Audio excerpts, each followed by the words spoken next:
జరగలేదు. కేవలం 4 కోట్ల మంది జనాభా ఉంటే 4 కోట్లలో 2 కోట్ల మంది జనాభాలోనే ఇదంతా కూడా జరిగింది.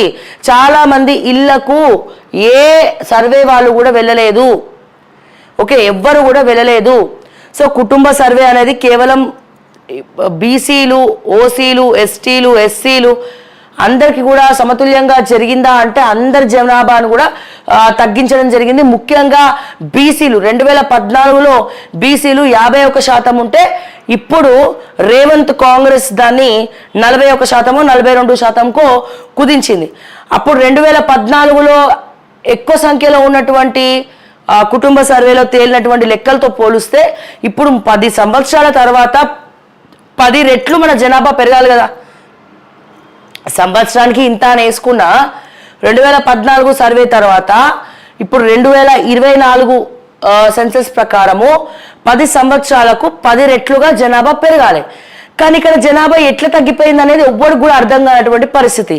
తెలంగాణ రాష్ట్ర వ్యాప్తంగా ఎన్ని స్కూళ్ళు ఉన్నాయి, అందులో ఎల్కేజీలు ఎంతమంది చదువుతుర్రు, ఫస్ట్లో ఎంతమంది చదువుతుర్రు, సెకండ్లో ఎంతమంది జరుగుతుంది, అట్లా ఎల్కేజీ నుంచి 10th వరకు ఎంతమంది చదువుతున్నారు, సో అప్పుడే పుట్టినటువంటి పిల్లలు ఎంతమంది, సో వీళ్ళందరినీ కూడా లెక్కలోకి తీసుకున్నారా లేదా అనేది ఒక క్వశ్చన్ మార్క్. అంటే ఈ 10 సంవత్సరాల కాలంలో మరి మిగతా వాళ్ళు చచ్చిపోయినరా, ఇట్లనే మాట్లాడాల్సి ఉంటుంది. మరి మిగతా వాళ్ళు ఏమైంది అంటే 2014 తర్వాత 2024 సంవత్సరానికి 10 రెట్లు పెరగాల్సినటువంటి జనాభా కాంగ్రెస్ ప్రభుత్వము 10 రెట్లు కాదు కదా, దాంట్లో అసలు తప్పుడు లెక్కలు చూపించేసి అయిపోయింది, సర్వే అయిపోయింది, ఇగో కులగణన అయిపోయింది, ఇగో కుటుంబ సర్వే అయిపోయింది, ఇగో రిపోర్ట్ అని చెప్పి చెవులో తెలంగాణ ప్రజలందరికీ కూడా క్యాలీఫ్లవరే చెప్తా ఉన్నారు.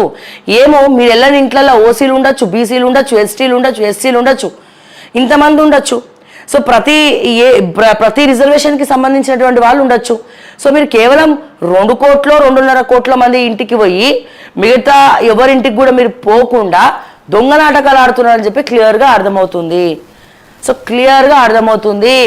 సో మీరు చెప్పినవన్నీ కూడా బోగస్ లెక్కలు, మీరు చూపించినవన్నీ కూడా తప్పుడు లెక్కలు.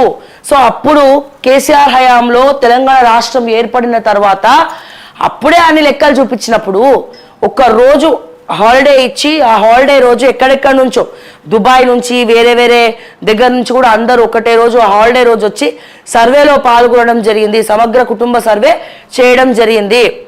అండ్ అదే రకంగా ఇప్పుడు మీరు తెచ్చినటువంటి డేటాని వెబ్సైట్లో నుంచి ఎందుకు డిలీట్ చేశారు? 2014 సంవత్సరంలో నేను చెప్తున్నాను కాదు, నిన్న మార్నింగ్ న్యూస్కి బక్కా జడ్సన్ గారు వచ్చారు. జడ్సన్ గారే చెప్పారు, మనం లైవ్లోనే గూగుల్లో ఓపెన్ చేస్తే, ఇప్పుడు కూడా ఓపెన్ చేస్తే 2014 సంవత్సరంలో ఆ జనాభా అప్పుడున్నటువంటి జనాభా లెక్కల ప్రాతిపదికన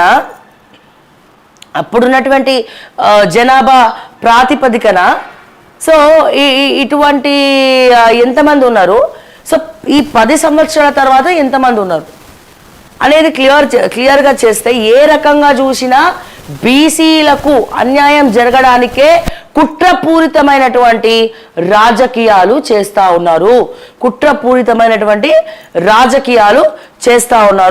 ఇది మాత్రం మీరు అర్థం చేసుకోవాల్సినటువంటి అంశం. తప్పుడు లెక్కలు సృష్టించినటువంటి నేను అడుగుతా ఉన్నాను, 2014 సంవత్సరం నుంచి ఈ 2024 సంవత్సరం వరకు ఎవరు కూడా పుట్టలేదా?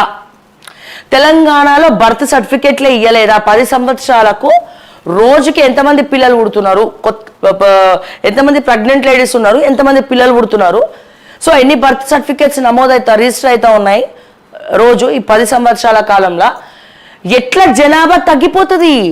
అసలు ఇది రేవంత్ రెడ్డి కూడా అర్థం కాదా? ఆ మాత్రం కూడా తెలియదా? రేవంత్ రెడ్డి గారికి ముఖ్యమంత్రిగా ఉన్నారు మీరు తెలంగాణకి ముఖ్యమంత్రి, మీరు ఎవరో ఇది కాదు, మీరు ఒక వన్ ఆఫ్ ద ఎమ్మెల్యే కాదు, మీరు one of the house member కాదు, మీరు తెలంగాణ రాష్ట్రానికి మీరు ముఖ్యమంత్రి.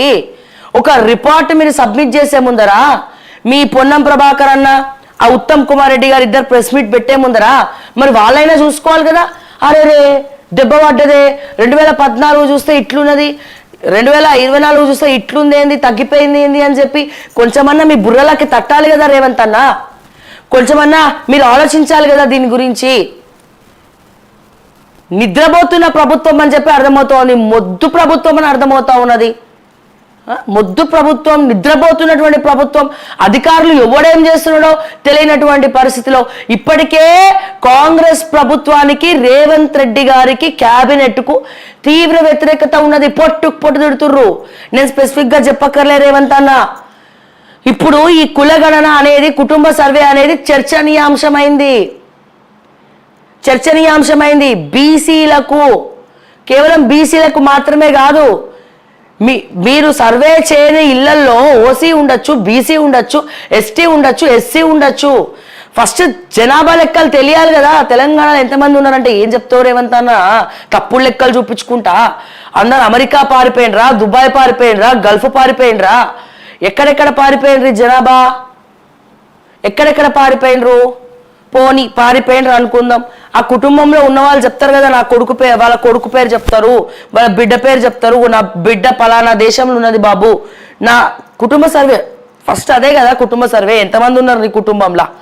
నీ కుటుంబంలో ఎంతమంది ఉన్నారు అనేది పక్కన పెట్టి నువ్వు ఎంత సంపాదిస్తున్నావు అని అడగడం మొదలు పెడుతుంది. పొట్టుకు జనాలకు కోపం రాకపోతే ఏమవుతుంది? ఇప్పుడు నిన్న మాట్లాడితే కేటీఆర్ మాట్లాడిన కాదు, వాస్తవమే కదా. అసలు నన్ను అడిగితే బీఆర్ఎస్ కాదు, బీజేపీ వాళ్ళు కూడా అసెంబ్లీ నడవడానికి వీలేదని చెప్పాల్సింది. అసలు ఆ లెక్కలే బోగస్ అని తెలిసిన తర్వాత దానికి ఒక చర్చ ఎందుకు, చర్చా వేదిక ఎందుకు? ఒక ప్రెస్ మీట్ పెడితే అయిపోయేదానికి. అరే ఇంత పచ్చబద్దాలు ఎప్పుడు చెప్పడం నేర్చుకున్నారు అబ్బా? నాకు అర్థం కాదు. ఇంత పచ్చబద్దాలా? అంటే తెలంగాణలో ఉన్నటువంటి ప్రజలు ఎవరు దీన్ని చూడాలనుకుంటున్నారా? ఎవరు దీని గురించి మాట్లాడాలనుకుంటున్నారా? ఎవరు కూడా దీన్ని కన్సిడర్ చేయరని మీరు అనుకుంటున్నారా? సో ఏ రకంగా చూడాలి రేవంత్ అన్న ఇవన్నీ? దుద్దల శ్రీధర్ బాబు ఏం చేస్తున్నాడు? పొన్నం ప్రభాకర్ ఏం చేస్తున్నాడు? ఉత్తమ్ కుమార్ రెడ్డి ఏం చేస్తున్నాడు? ఆ పొంగులెడ్డి శ్రీనివాస్ రెడ్డి ఏం చేస్తున్నాడు? మిగతా వాళ్ళందరూ ఏం చేస్తారు? సీతక్క ఏం చేస్తుంది?